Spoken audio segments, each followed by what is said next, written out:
But let's get an understanding of where we stand in the fundamental side of India's markets. And joining me for that is Feroze Azeez. He's the Deputy CEO at Anand Rathi Wealth. Good morning, Feroze. Always a pleasure to have you with us here at Moneycontrol. I was talking about auto stocks in Maruti just because the numbers came out yesterday. We saw 47% profit. But is that really telling? Are we seeing that rural recovery in the sense of consumption, be it, in our auto pack? Do you still see that there is a way forward for the auto basket as a whole? There are two parts to it. One is the cost, the other is the effect. If you look into the rural demand picking up, if that's the effect you desire, the government spending has a large role to play. There's a lag indication, lag correlation with respect to rural demand and government spending. If you look at the last financial year, a large portion of the spending happened in the last 4-5 months. We had underpenetrated into our fiscal deficit target till almost November. Now we are 86.5% penetrated into the target by February. So I personally think that the huge bout of government spending has been anticipated, and that's created some degree of rural demand. And whenever you're doing capital expenditure, this government is very clear about growing capital expenditure. If you see about 38%, after 38% growth, you still are projecting 11.5% growth this financial year. So point I'm trying to make is capital expenditure results in rural demand growth. And so I think it's a secular positive trajectory after a long lull. Feroze, if you're looking at what the Fed could possibly do, now we did see the GDP number come in quite below estimates for the US there at just about 1.6% versus the 2.4%. Even the consumption index, the personal consumption index or PCE, that one showing that inflation is propped up at 3.4%. So there again a negative. Does all of this really signal that that rate cut that we've been anticipating, or perhaps three of them that we've been waiting for in 2024, is that likely to still happen, or do you think that may be cut down to just about 1 or 2, or do you still hold out that things could change? And since the Fed has already mentioned that there are 3 cuts going to happen, we have an FOMC meet that will happen on 1st of May. What are you expecting on that front? I think there is going to be some degree of deferral and a reduction in the anticipation of rate cut for sure. But I think we sometimes overestimate its impact on Indian capital markets, because most of us have a large portion of our monies and into Indian capital markets. So if you look at India, I personally think that the rate cut from 6.5 repo is going to be a little delayed, 8-9 months. But I think the financial services is already picking up. If you look at financial services sector, which is an interest rate sensitive sector, has done beautifully, and in spite of that, it's quoting at about 17 PEs. The 21.2 PE is the average PE for the last 3 years. The mean PE is about 2.24. Median PE is about 22 of the sector of Nifty financial services, what I'm indicating. So the point I'm trying to make is, yes, pointed question answered in terms of a delay, or now you can't expect 3 rate cuts, but one of them seems fair from the global side.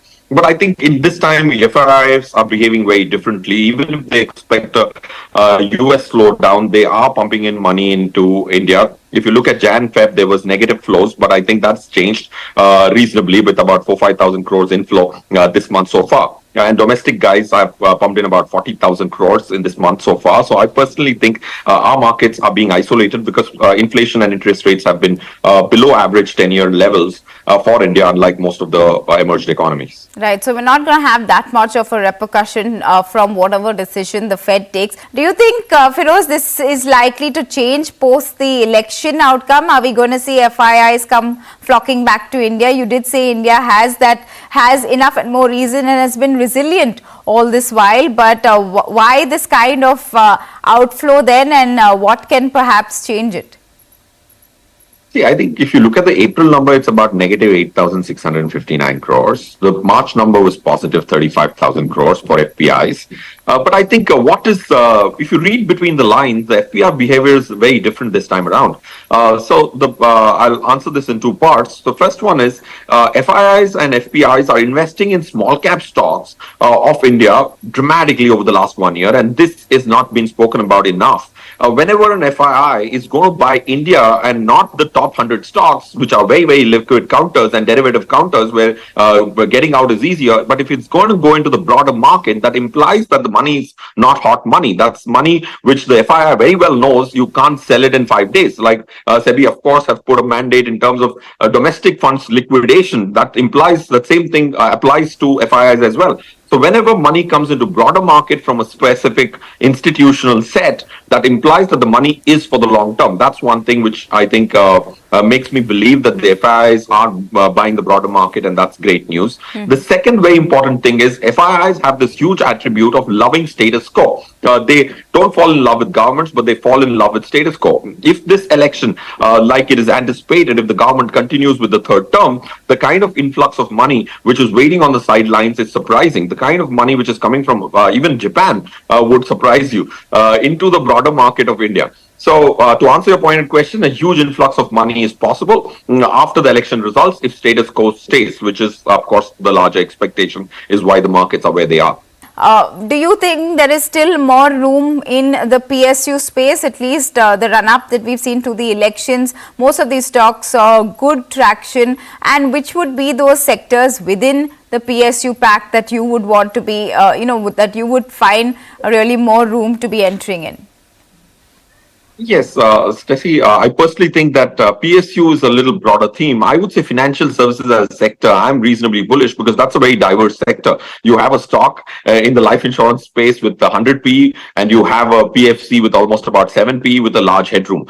So you have to be more selective. This financial year is not just about just buying all PSUs and making money. I personally think that in the financial services, there are some PSUs which are very attractive. And also from a perspective of PSUs in the infra space will also have a large uplift in terms of the re-rating. That's point one. Point two, I personally think there is something happening in the market which I think the derivative traders have to be very, very careful about. There's a lot of institutional rejig which is happening. If you see the last expiry, so I'm bringing the attention of every derivative trader to something which is very unique. I've been on derivative terminals for almost about 17 years. I've not seen this kind of sharp moves on expiry days on options which are 1-2 rupees moving to 35 rupees. The point I'm trying to make is stick to financial services as a sector, stick to lower PE stocks, lower your derivative exposure if you are a retail trader. Right, so lower that derivative exposure is quite interesting, especially because there are so many rules that are changing, so many different things that have come up from the regulator as well in that whole space.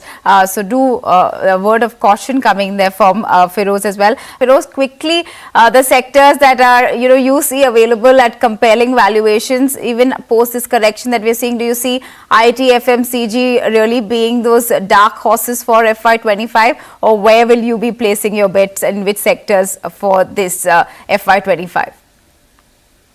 In the chronological order of risk reward, I would say financial services is Nifty Financial Services very well valued. If you look at the earnings estimate is 1,444 for the next financial year, which implies if you look at the average P, there's a 37% negative drop as per us. So that can get corrected next year. Infrastructure, broader theme is very good, I personally think. Then comes IT and then pharma. If you look at the largest weight in Nifty, which is about 27-28% is financial services, and that's what keeps me positive on Nifty for this financial year.